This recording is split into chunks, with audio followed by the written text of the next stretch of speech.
Hi friends, welcome to my channel. అందరూ ఎలా ఉన్నారు? ఈరోజు అయితే బ్లౌజ్ స్టిచ్చింగ్ అనేది చేద్దాము. ఇది కొత్తగా నేర్చుకున్న వాళ్ళకి, తమ బ్లౌజ్ తానే కుట్టుకోవాలి అనే ఇంట్రెస్ట్ ఉన్న వాళ్ళకి బాగా ఉపయోగపడుతుందండి. ఫస్ట్ క్రాస్ బిల్ట్లు అనేవి మనము ఇలాగా మెయిన్ క్లాత్ మీద పెట్టేసుకొని లైనింగ్ అనేది స్టిచ్ చేద్దాము.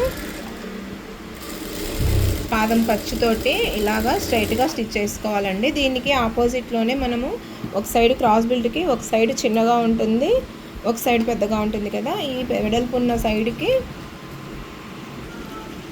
ఇలాగా మనము ఆపోజిట్లో పెట్టేసుకొని, అంటే మనం ఎటువైపు పెట్టుకుంటే అటువైపు అనమాట. నేను ఇటువైపు పెట్టేసుకున్నాను కాబట్టి మళ్ళీ దీనికి ఆపోజిట్లోనే ఇటువైపు ఉండాలన్నమాట.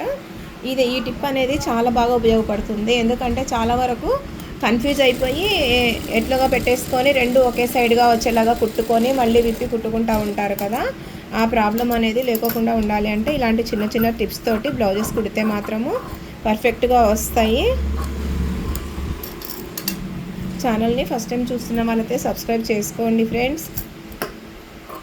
వీడియోని లైక్ చేయండి. వీడియోని ఎక్కడ స్కిప్ చేయకుండా చూడండి. ఎందుకంటే బ్లౌజ్ స్టిచ్చింగ్లో కూడా కొన్ని చిన్న చిన్న టిప్స్ అనేవి బ్లౌజ్ ఫిట్టింగ్ రావడానికి, ఫినిషింగ్ రావడానికి కూడా బాగా ఉపయోగపడతాయి. చూడండి, ఇలా మనము తిరిగేసుకున్న తర్వాత ఇలా ఒకసారి గోరుతో గీరేసుకొని మనం ఇలా కుట్టేసుకున్నామంటే నీట్గా వస్తుంది. మనము ఎట్లా ఉన్నది అట్లాగే తిరిగేసి కుడితే మాత్రము నీట్గా కూర్చోదు. ఫినిషింగ్ అనేది కూడా ఇంపార్టెంటే కదా.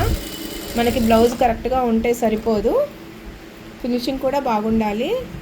క్రాస్ బిల్ట్లు కుట్టేసుకున్న తర్వాత ఇప్పుడు మనము ఇది చూడండి, లెఫ్ట్ రైట్ ఫ్రంట్ పార్ట్స్ అనమాట. నేను ఫ్రంట్ పార్ట్స్ సెట్ చేసుకున్న తర్వాతే బ్యాక్ అనేవి టక్స్లు వేసేసుకొని జాయిన్ చేస్తాను. ఈ ఫ్రంట్ పార్ట్లో చూడండి, ఇలా మనము కటింగ్ చేసుకునేటప్పుడే కాట్లు పెట్టుకొని ఉంటాం కదా, ఎక్కడ మార్కింగ్ చేసుకొని ఎక్కడ టక్స్లు వేయాలి అనేసి. నేనైతే ఇక్కడైతే మార్కింగ్ చేయనండి, ఎందుకంటే నాకు ఇంకా అలవాటు అయిపోయింది కదా. మీరు కావాలంటే ఎంత దాకా వేసుకోవాలి కుట్టు అనేది మార్కింగ్ చేసుకోండి. ఈ సెంటర్ డాట్ బట్టి మనకి బ్లౌజ్ ఫిట్టింగ్ అనేది షేప్ పర్ఫెక్ట్గా వస్తుంది. చూడండి, ఇలాగ వేసేసుకోవాలి. తర్వాత వచ్చేసి ఇక్కడ నెక్ సైడ్కి ఉన్న ఈ హుక్స్ పట్టి కాజా పట్టికి వస్తుంది కదా, అక్కడ వచ్చే టక్స్ వేసుకోవాలన్నమాట. ఫస్ట్ సెంటర్ టక్స్, తర్వాత ఈ సైడ్ ఇక్కడ టక్స్ వేసేసుకున్న తర్వాత షోల్డర్ సైజు, ఇప్పుడు చూడండి షోల్డర్ సైడ్ ఉన్న టక్స్ వేసుకోవాలి. ఈ రెండింటి మధ్యలో ఇలా మనకి స్పేస్ వచ్చేలాగా ఇలాగ పట్టేసుకొని ఇలాగ వేసేసుకోవాలి. చూడండి, మనం స్టిచ్ చేసిన తర్వాత ఇలాగ హైట్ బఫ్ లాగా ఇలా మనకి షేప్ వచ్చిందంటే బ్లౌజ్ అనేది మనకి కంఫర్ట్గా ఉంటుందన్నమాట. ఎలాగ పడితే అలాగ టక్స్లు వేసుకుంటే కూడా బ్లౌజ్ వేసుకున్నప్పుడు ఇరిటేటింగ్గా ఉంటుంది. అటువంటి ప్రాబ్లం రాకూడదు అంటే ఫస్ట్ టక్స్లు వేసుకునేటప్పుడే చాలా జాగ్రత్తగా వేసుకోండి. చూడండి, కొంచెం ఇలాగ వేసేసుకోవటం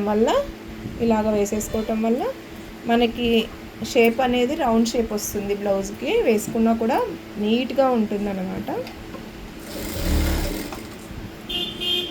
చూడండి, కుట్టేసిన తర్వాత ఇలా రెండు కూడా షేప్ వచ్చేలాగా ఇలా వస్తేనే మనకి ఇట్లాంటి పైతాని బ్లౌజెస్ అయినా కూడా మనకి ఇరిటేటింగ్ లేకుండా ఉంటుంది. ఇప్పుడు వీటికి క్రాస్ బిల్ట్లు జాయిన్ చేసుకుందాము.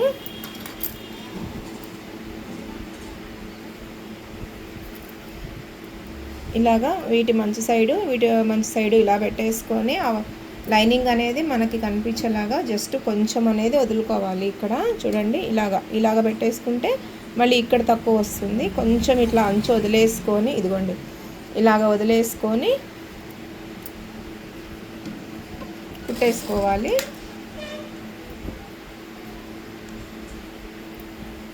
ఇక్కడ మనకి సెంటర్ టక్స్ ఉంది కదా, ఈ టక్స్ అనేది ఇందులోకి ఇలాగా పడుకోకుండా ఇలా పడేలాగా ఉండకూడదు అనమాట. ఇలా పడుకోకుండా పెట్టుకొని ఇలాగ సైడ్కి చేసేసుకొని కుట్టుకోవాలి. ఈ చిన్న టిప్స్ వల్లనే బ్లౌజ్ అనేది నీట్గా ఉంటుంది.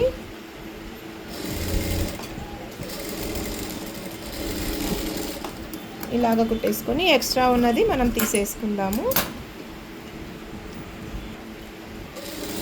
రైట్ సైడ్ పార్ట్ కూడా అలాగే కుట్టేసుకుందాము.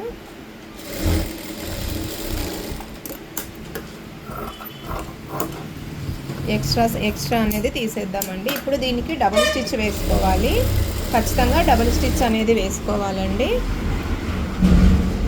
నేను దీనికి ఓవర్లాక్ చేస్తాను కాబట్టి ఇన్విజిబుల్గా నేను ఈ క్రాస్ బీట్లు అనేవి స్టిచ్ చేయటం లేదు. ఫ్రంట్ పార్ట్స్ జాయింట్ పెట్టేసుకున్న తర్వాత క్రాస్ బీట్లో ఇప్పుడు నేనైతే బ్యాక్ సైడ్ టక్స్లు వేసేస్తాను. ఆల్రెడీ మనము ఇలాగా కాట్లు పెట్టేసుకొని ఉంటాం కదా, ఇవి కూడా చూడండి ఇలాగా మనము వేసుకునేటప్పుడు చాలా జాగ్రత్తగా వేసుకోవాలి. ఇట్లాగా మనకి కరెక్ట్గా ఉండేలాగా చూసుకొని ఇలాగ వస్తూ క్రాస్ వచ్చేలాగా చూసుకోవాలన్నమాట. బ్లౌజ్ హైట్ని బట్టి ఈ టక్స్ వేసుకోవాలి. మనం ఇన్ని ఇంచెస్ అనేది చెప్పలేమండి, ఎందుకంటే మామూలుగా అయితే 4 ఇంచెస్ దాకా సరిపోతుంది. కానీ కొందరికి చిన్న సైజు హైట్ తక్కువ ఉండే బ్లౌజులు ఉంటాయి, వాటికి 4 ఇంచెస్ పెడితే ఇంకా ఇక్కడ దాకా వచ్చేస్తుంది అనమాట. అందు గురించి సైజ్ చూసుకొని మనము ఈ టక్స్ వేసుకోవాలి. ఇది అయిపోయిన తర్వాత ఇప్పుడు చూడండి ఇక్కడ మనము జస్ట్ లైట్గా కొంచెం క్రాస్ తీద్దాము నడుం దగ్గర అనమాట. నడుం పట్టి వేసే కంటే ముందు కొంచెం లైట్గా క్రాస్ తీద్దాము. ఇప్పుడు నేను చూపించిన విధంగా మీరు ఖచ్చితంగా బ్లౌజ్ స్టిచ్చింగ్ చేయండి, చాలా అంటే చాలా నీట్గా వస్తుంది. దీనికి మనము ఇప్పుడు నడుం పట్టి అనేది వేసేద్దాము. నేను వీడియోస్లో చూపించిన విధంగా ఫస్ట్గానే ఇలా ప్రిపేర్ చేసి పెట్టుకుంటానన్నమాట. చూడండి ఇలా ఒక సైడ్కి 1.5 ఇంచు తీసుకొని ఒక సైడ్కి ఇలా మడిచేసుకొని ఇలా మనం థ్రెడ్ చూడండి ఇలా వస్తుంది, ఇలాగ ఒక సైడ్కి పెట్టేసుకొని ప్రిపేర్ చేసి పెట్టుకుంటామన్నమాట. ఇట్లా కుట్టేటప్పుడు ఈజీగా ఉంటుంది. చూడండి ఇప్పుడు దీనికి అనేది మనం నడుముకి కూడా మనం బొటిక్ స్టైల్లో ఇలాగా థ్రెడ్ పైపింగ్ అనేది వేస్తున్నాను. ఈ థ్రెడ్ పైపింగ్ కూడా చూసేద్దాము. ఇప్పుడు ఇలా ఉంది కదా, దీనికి మనం ఖర్చుకి పాదమైన అంటాం కదా, పావించు అలా పెట్టేసుకొని చూడండి ఇలాగా, అంటే ఇది ఉల్టా సైడు ఇది సీదా అనమాట. మంచి పార్ట్ అనేది ఇట్లా బయటికి వచ్చేలాగా చూడండి నీట్గా తెలుస్తుంది కదా, ఇట్లాగా పెట్టేసుకోవాలి. ఇప్పుడు కూడా ఈ థ్రెడ్ ఎంట చివరికి కుట్టుకుంటా పోవాలన్నమాట.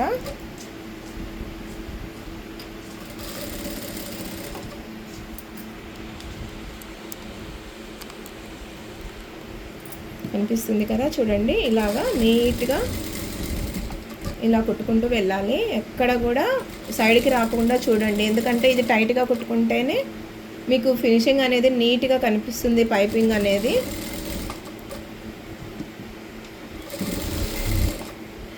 వీడియోని అయితే స్కిప్ చేయకోకుండా చూడండి, ఎందుకంటే స్కిప్ చేస్తే నేను కొన్ని చెప్పే టిప్స్ అనేవి మీకు ఎగిరిపోతాయి కదా. ఇలా మనము స్టిచ్ చేసుకున్న తర్వాత చూడండి ఇటు సైడ్, ఇప్పుడు ఇటు సైడ్ ఏముంది మనకి ఇలాగ పీసులు వచ్చే క్లాత్ ఉంది కదా, ఇది అనేది ఇలాగ కొంచెం చిన్నగా మడిచేసుకొని ఇలాగ పెట్టుకోవాలన్నమాట. చాలా ఈజీ అండి ఇది. ఇంకా పైన కుట్ట అనేది అవసరం లేదు, ఈ మనం సైడ్కి వేసే ఈ కుట్టే సరిపోతుంది. చూడండి ఇలాగనమాట మడత వేసుకుంటూ నీట్గా కుట్టుకుంటూ పోవటమే. చూడండి స్టిచ్ చేసిన తర్వాత చూడండి ఎంత నీట్గా ఉంది. మనకి ఇక్కడ సైడ్కి అనేది కుట్టు అవసరం లేదు, కుట్టు ఇక్కడ పడదనమాట, ఇక్కడ మాత్రమే కుట్టు వచ్చేస్తుంది. చూడండి ఎంత నీట్గా వచ్చింది అనేది.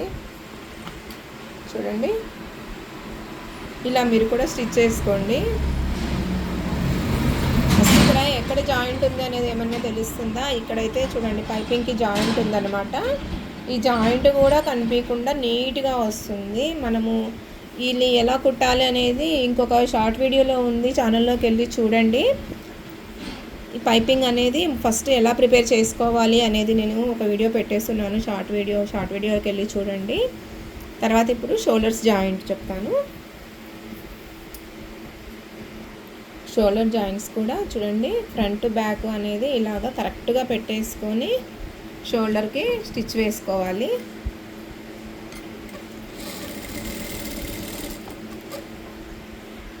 ఇలా డబల్ స్టిచ్ వేసుకున్న తర్వాత షోల్డర్ జారకుండా ఉండాలి అంటే, కొందరికి షోల్డర్స్ జారిపోతూ ఉంటాయి కదా, అలా ఉండాలి అంటే ఇప్పుడు చూడండి మనము షోల్డర్ జాయింట్ వేసుకున్న తర్వాత డబల్ స్టిచ్ వేసుకున్న తర్వాత ఇక్కడి వైపు అంటే నెక్ సైడ్ మనం హుక్స్ పట్టి కాజా పట్టి వేస్తాం కదా, ముందు మెడలు ఉంటాయి కదా, ఆ సైడుకి కొంచెం జస్ట్ అలాగా ఒక లైన్గా ఇలాగ క్రాస్గా వేసేసుకుంటే కుట్ట అనేది ఈ చిన్న టిప్ అనేది బ్లౌజ్ చాలా ఫిట్టింగ్ అనేది చూపిస్తుందండి. ఇలాంటి మంచి మంచి టిప్స్ కోసము మీరు ఛానల్ని ఫాలో అవ్వండి. ఇక్కడ కూడా అంతేనండి, చిన్నగా జస్ట్ ఒక గీతలాగా, అంటే మళ్ళీ ఇక్కడ దాకా పెట్టేయకూడదు, ఇలాగ కలిపేసుకోవాలి లైన్లో. మెడవైపు మాత్రమే ఇలాగా చూడండి, ఇదిగోండి ఈ ఎక్స్ట్రా అనమాట. ఈ కొంచెం అనేది కూడా మనకి బ్లౌజ్ ఫిట్టింగ్ మీద చూపిస్తుంది. షోల్డర్స్ జారిపోతూ ఉంటాయి అంటూ ఉంటారు కదా కొందరు, అలాగనమాట. ఇప్పుడు అది లేకోకుండా ఉంటుంది. ఇప్పుడు షోల్డర్స్ మనం లాగినా కూడా జారకుండా వస్తాయి. ఇప్పుడు చేతులు అనేవి జాయింట్ చేద్దాము. మనము మామూలుగా ఫ్రంట్ లోతు తీసుకున్న సైడ్కి చిన్న కాటు పెట్టుకొని, ఇది ఫ్రంట్ సైడ్ అనేది మనకు తెలిసేలాగా పెట్టేసుకుంటాం కదా, అలాగా పెట్టేసుకున్న తర్వాత వీటికి మనము హ్యాండ్స్ అనేవి జాయిన్ చేసుకోవాలి. ఎందుకంటే ఫ్రంట్ ఏది బ్యాక్ ఏది అనేది మనకి కన్ఫ్యూజ్ కాకుండా ఉండడం కోసమని అలాగ కుట్టేసుకుంటాం అన్నమాట. చేతులు జాయింట్ పెట్టేసుకున్న తర్వాత ఇప్పుడు మనము మెడక్ అనేది ఎలాగా మనం థ్రెడ్ పైపింగ్ వేయాలి చూద్దాము. దీనికి కూడా అంతేనండి, సేమ్ ఈ టైపు మనము స్టిచ్చెస్ పెట్టుకున్న థ్రెడ్ పైపింగ్ అయితే మనం ఎక్కడ వేసినా కూడా, అంటే బ్యాక్కి వెనుక నడుముకి పట్టికి వేసినా కూడా, చేతులకు వేసినా మెడలకు వేసినా కూడా ఇలాగే సేమ్ ప్రాసెస్ అండి. ఇలాగ పెట్టేసుకుంటూ కుట్టేసుకోవటమే.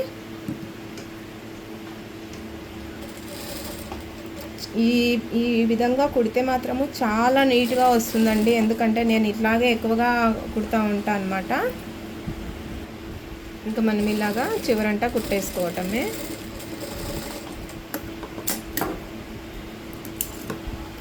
ఇప్పుడు మెడకైతే మనకి రౌండ్ తిరిగే దగ్గర కాట్లు పెట్టుకోవాలి, అది కూడా చూపిస్తాను.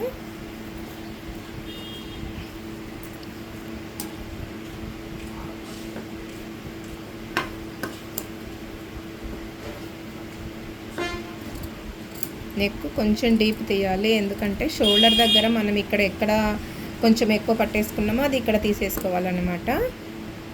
ఇలాగా కాట్లు చిన్న చిన్న కాట్లు పెట్టుకోవాలి దగ్గరగా. ఇలా పెట్టేసుకున్న తర్వాతనే మనము మళ్ళీ పైపింగ్ అనేది తిరగేసుకుంటాలి.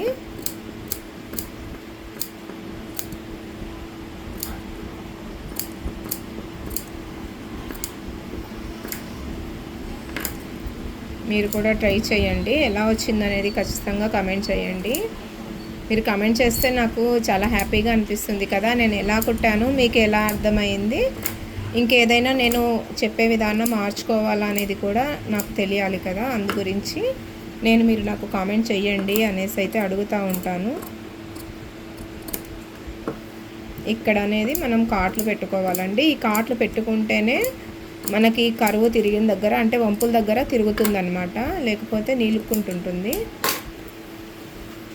ఇప్పుడు ఇంక ఇలాగే మనము నడుము పట్టికి ఎట్లా వేసామో సేమ్ అదే ప్రాసెస్ అన్నమాట. ఇలాగనమాట మనం ఇలా కొంచెం అడ్చేసుకోవటము, స్టిచ్ చేసేసుకోవటమే. పైపింగ్ రాలేదు అనుకునే బదులు మీరు 2-3 సార్లు ట్రై చేయండి. మీరు ట్రై చేస్తే కదా వస్తుంది రాదు అని తెలిసేది. ఫస్ట్ ఏదైనా 1-2 డిస్టర్బ్ కాకుండా అయితే ఉండవండి. 1-2 డిస్టర్బ్ అయినాయి అనేసి భయపడిపోయి మీరైతే ప్రయత్నం చేయటం అయితే మానుకోవద్దు. ఏది ఒక్కసారి చూడంగానే చేయంగానే రాదు కదా, కొద్దిసార్లు చేస్తే వస్తుంది. వచ్చేదాకా ప్రయత్నం చేయండి. ఇది కంప్లీట్గా ఇలా మనం మడతేసుకుంటూ కుట్టుకుంటూ పోవటమే. చూడండి మూలల దగ్గర కూడా ఎంత నీట్గా వస్తుంది బ్లౌజ్ అనేది, నీట్గా కనిపిస్తుంది. మనకు పైపింగ్ వల్ల స్పెషల్ అపియరెన్స్ వస్తుందండి. కాకపోతే ఇది నీట్గా చేసుకుంటేనే మనకి గుడ్ లుక్ అనేది ఉంటుంది. ఇప్పుడు ఇంక ఇది అయిపోయింది కదా, హ్యాండ్స్ కూడా సేమ్ ప్రాసెస్లో నేను పైపింగ్ అనేది చేసేస్తాను. ఇప్పుడు హుక్స్ పట్టి కాజా పట్టి అనేది వేద్దాము. హుక్స్ పట్టీకి అయితే ఇప్పుడు కాజా పట్టి అయితే మా సైడ్ రైట్ సైడ్ ఉంటుందండి, అందు గురించి నేను రైట్ సైడ్ కాజా పట్టి అనేది వేస్తాను. ఇలాగా మనము లైనింగ్ వేసేసుకొని మెయిన్ క్లాత్కి కుట్టేసుకొని ఇలాగ ప్రిపేర్ చేసుకోవాలి. 2 ఇంచెస్ ఉంటే సరిపోతుందండి వెడల్పు. తర్వాత ఒక సైడ్ ఇలా మడిచేసుకొని ఇలా నీట్గా పెట్టేసుకొని చూడండి కొంచెం జస్ట్ ఇలాగా దీని మీద పెట్టేసుకొని మనం స్టిచ్ చేసుకోవాలి. పైన రఫ్ చేయడం మాత్రం మర్చిపోవద్దు. తర్వాత మనం దీని వెంట బారుగా కుట్టేసుకోవటమే. తర్వాత మనకి ఇక్కడ మడిచేదానికి చూసుకొని ఎక్స్ట్రా ఉన్నది కొంత మడకకి మాత్రమే పెట్టేసుకొని మడవటానికి మిగిలింది తీసేసుకోవటమే. ఇలాగా చూడండి, ప్రతి చిన్నది కూడా నిదానంగా చెప్తున్నాను, మీరు కూడా ట్రై చేయండి. ఇవి కస్టమర్ బ్లౌజెసే అండి. నేను మీకు చెప్పేది కూడా కరెక్ట్గానే చెప్తున్నట్లే కదా, ఎందుకంటే కస్టమర్స్ అంటే మనం చాలా జాగ్రత్తగా కుట్టాలి. చూడండి ఇలాగా. ఇప్పుడు మనము ఇలా రివర్స్ సైడు ఇలాగ పెట్టేసుకొని కరెక్ట్గా ఇప్పుడు ఇక్కడ కుట్టు ఉంటుంది కదా, మనం ఇప్పుడు జాయిన్ చేసిన కుట్టు ఆ కుట్టు కాదని కొంచెం లైట్గా ఇతలకు వచ్చేలాగా పెట్టేసుకోవాలి. రఫ్ చేయడం మాత్రం స్టార్టింగ్లో రఫ్ చేయడం ఎట్టి పరిస్థితుల్లోనూ మర్చిపోవద్దండి. ఎందుకంటే 1-2 సార్లు వాడగానే అవి పాడైపోతుంటే ఎవరికైనా బాధేస్తుంది కదా, రఫ్ చేయడం వల్ల ఆ ప్రాబ్లం ఉండదు.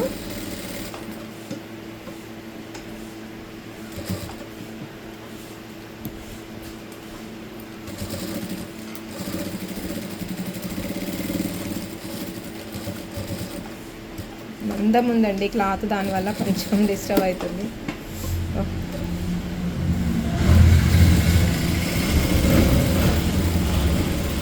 దాని పక్కనే ఇలాగ సెకండ్ స్టిచ్ వేసుకోండి. ఇలాగనమాట మన పట్టీ అనేది నీట్గా కుట్టుకుంటే నీట్గా కదలకోకుండా, ఇంకా ఉక్సుల మధ్యలో గ్యాప్ రాకుండా ఉంటుంది.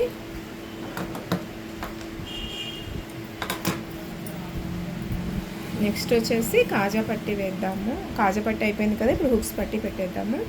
హుక్స్ పట్టీకి చూడండి ఇలాగ మనం దానికి కూడా అంతగా, దీనికైతే మనము లైనింగ్ అయితే అటాచ్ చేయమండి, లైనింగ్కి మెయిన్ క్లాత్ అయితే అటాచ్ చేయము.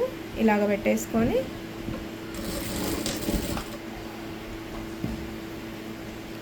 ఇక్కడ చిన్న టిప్ చెప్తా చూడండి. మనకి ఇలాగ ముడుచుకోకుండా ఉండాలి అంటే ఇక్కడ జస్ట్ ఒక కొంచెం చిన్న మడత వేయండి, ఒక కుచ్చులాగా పెట్టేసుకుంటే కరెక్ట్గా వస్తుంది మనకి, ముడత రాకోకుండా.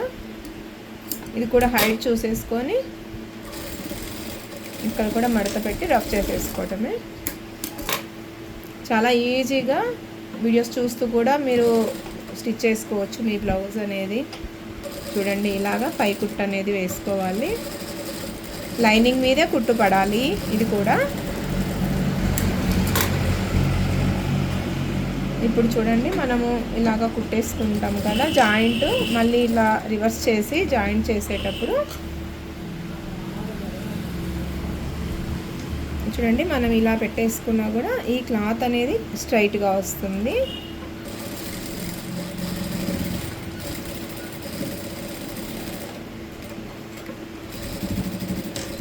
రఫ్ చేయటం మాత్రం మర్చిపోవద్దండి, ఖచ్చితంగా రఫ్ చేయండి. బిగినర్స్ చేసే ప్రాబ్లం ఏమంటే రఫ్ చేయరు, వాళ్ళ మిస్టేక్ రఫ్ చేయకపోవటమే.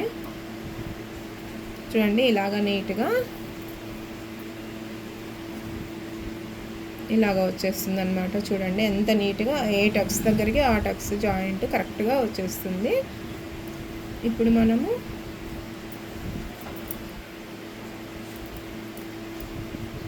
సైడ్ కుట్లు అనేవి వేసేసుకుందాము. సైడ్ జాయింట్లోకి వెళ్ళే కంటే ముందు నేను ఈ కార్నర్లో లాస్ట్కి ఒక కుట్ట అనేది స్ట్రైట్గా వేసేసుకుంటానండి. ఇది ఆప్షనల్ అనమాట, మీకు అలా వేయొచ్చు అనుకుంటేనే వేయండి, లేకపోతే అవసరం లేదు. నేనైతే వేస్తాను, దీనివల్ల మనకి జారకుండా ఉంటుంది సైడ్ స్టిచెస్ వేసుకునేటప్పుడు అనే ఆలోచనతో నేను ఇలా వేసుకుంటాను అనమాట. ఇది పూర్తిగా ఆప్షనల్ అండి, మన ఇష్టము. మీకు నచ్చితే వేసుకోండి, లేకపోతే వదిలేయండి. బ్లౌజు సైడ్ జాయింట్స్ చేసేటప్పుడు ఖచ్చితంగా ఒకసారి ఇలాగ చేతికి ఎంత ఉంది లూజు అనేది ఫస్ట్ ఒక మార్కింగ్ చేసేసుకోండి. చేసేసుకున్న తర్వాత స్టార్టింగ్ చూడండి ఇక్కడ నుంచి కుడితే, ఇప్పుడు మనం థ్రెడ్ పైపింగ్ వేసినప్పుడు ఈ అనేది హెచ్చు తగ్గులు కుడతా ఉంటారనమాట చాలామంది టైలర్స్, అంటే కొందరు అనమాట. కొందరు నేను చూసిన వరకు అయితే ఇలాగ హెచ్చు తగ్గులు వస్తూ ఉంటాయి. దీనికి ఒక టిప్ చెప్తాను, మిస్ కాకుండా చూడండి. ఇప్పుడు ఇలా పెట్టేస్తాం కదా, ఇలా 2 సమానంగా పెట్టేసుకొని 2 ఇలాగ పెట్టేసుకున్న తర్వాత మనము కుట్టు స్టార్టింగ్ నుంచి స్టార్ట్ చేయకుండా కొద్దిగా లోపలికి నుంచి స్టార్ట్ చేసేసి మళ్ళీ వెనక్కి వెళ్ళి రఫ్ చేసేసుకుంటే ఈక్వల్గా సమానంగా వస్తాయండి. ఈ టిప్ అనేది చాలా ఉపయోగపడుతుంది, మిస్ కావద్దు. తర్వాత ఒక్కసారి అనేది మనం కొంచెం స్టార్ట్ చేసేసుకున్న తర్వాత ఆర్మ్ లూజ్ ఎంత ఉంది అనేది ఒక్కసారి మళ్ళీ చెక్ చేసుకోవాలి. చెక్ చేసుకొని దీంతో పాటే చెస్ట్ లూజ్ మ్యాచ్ అయింది లేదు అనేది చెక్ చేసుకొని మనం దీనికి మార్కింగ్ అనేది చేసేసుకోవాలి. తర్వాత నేను మెయిన్ ఈ ఫిట్టింగ్ లైన్ కంటే కూడా కొంచెం ఇటు సైడ్కి వేసేసుకుంటానండి. ఫస్ట్ స్టిచ్ అనేది ఫిట్టింగ్ లైన్ అయితే వెయ్యను, దాని సైడ్ది వేసేస్తాను. తర్వాత నడుము కూడా చూసుకోవాలి, నడుము కూడా చూసేసుకొని దాని పక్క నుంచి ఒక స్టిచ్ వేసుకోవాలన్నమాట. ఫిట్టింగ్ లైన్ అయితే వేయను నేను, నాకు అలాగే అలవాటు అయిపోయింది. ఒకవేళ మీకు ఫిట్టింగ్ లైన్ మాత్రమే ఫస్ట్ వేసుకునే అలవాటు ఉంటే అలాగే ట్రై చేయండి.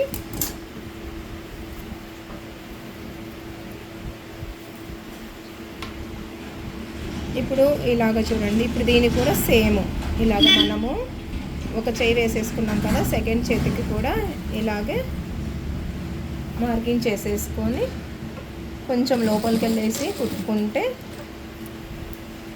కరెక్ట్గా వస్తుంది.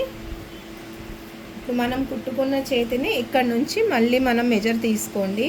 సెకండ్ హ్యాండ్కి కూడా ఇలాగనమాట.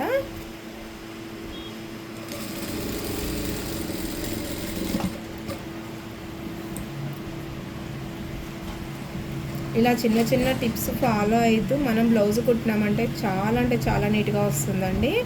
బ్లౌజ్ కటింగ్ అంటే ఏమాత్రము టెన్షన్ అవసరం లేదు. కటింగ్ వీడియోస్ కూడా ఉన్నాయి ఛానల్లో, చూసేయండి.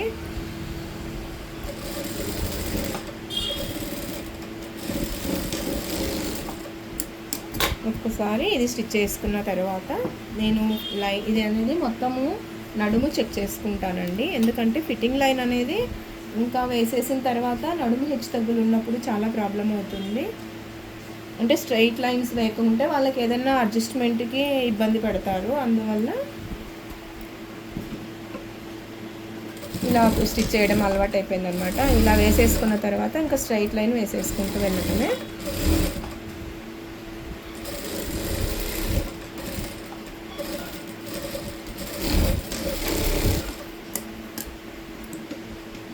ఇంకా ఎక్స్ట్రా కుట్లు అనేటివి ఇంకా తర్వాత వేసేస్తానండి. ఫిట్టింగ్ లైన్ వేసేయటం అయిపోయిన తర్వాత ఎక్స్ట్రా కుట్లు అనేవి వేసేస్తాను.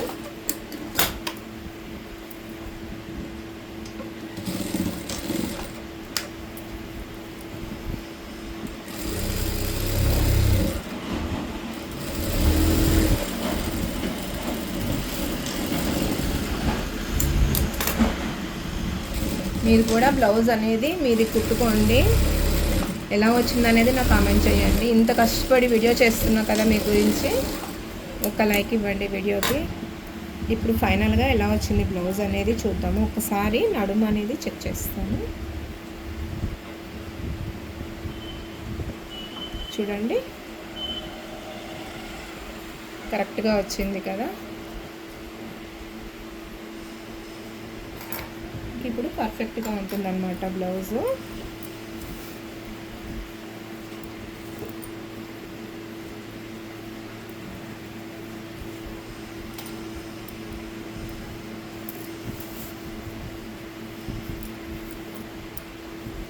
వీడియో ఎలా ఉంది అనేది తప్పకుండా మీరు నాకు కామెంట్ అయితే చేయాలి. ఎందుకంటే నాకు అదే హ్యాపీగా అనిపిస్తుంది అనమాట. ఎంత కష్టపడి వీడియోస్ చేస్తున్నాను కదా. మనకు ఒక్క వీడియో నేను షూట్ చేసుకొని మీకు అప్లోడ్ చేసేదానికి నేను 2 బ్లౌజెస్ అనేవి స్టిచ్ చేసుకోగలుగుతామండి. ఎందుకంటే ఎక్స్ప్లెయిన్ చేస్తూ స్టిచ్ చేయాలంటే చాలా స్లో ప్రాసెస్ అనమాట. మనము రెగ్యులర్గా స్టిచ్ చేసుకుంటూ వెళ్తే మాత్రము చాలా ఫాస్ట్గా బ్లౌజెస్ అయిపోతాయి అన్నమాట. కాకపోతే వీడియో చేయడానికి కూడా నేను టైం అనేది తీసుకుంటూ ఉంటుంది. కాబట్టి మీరు కూడా ఒక్క లైక్ ఇవ్వండి. మీరు ఒక లైక్ ఇవ్వటం వల్ల నాకు ఇంకా ఎనర్జెటిక్గా ఉంటుంది. ఇంకా వేరే డిజైన్స్ చేయాలి, చూపించాలి అనేది వస్తుంది. చాలా మటుకు మోడల్స్ అయితే స్టిచ్ చేస్తూ ఉంటానండి, కానీ వీడియోస్ తీసి చేయాలి అంటే టైం సరిపోదనే ఉద్దేశంతో అయితే మాత్రము కొంచెం తక్కువగా పెడుతూ ఉన్నాను. ఇప్పటి నుంచి స్టిచ్ చేసే ప్రతిదీ పెట్టడానికి ట్రై చేస్తాను. మళ్ళీ చెప్తున్నాను కానీ ఏమనుకోకండి. నా ఛానల్ని ఫస్ట్ టైం చూసిన వాళ్ళైతే సబ్స్క్రైబ్ చేసుకోవడం మాత్రం మర్చిపోవద్దు. Thank you.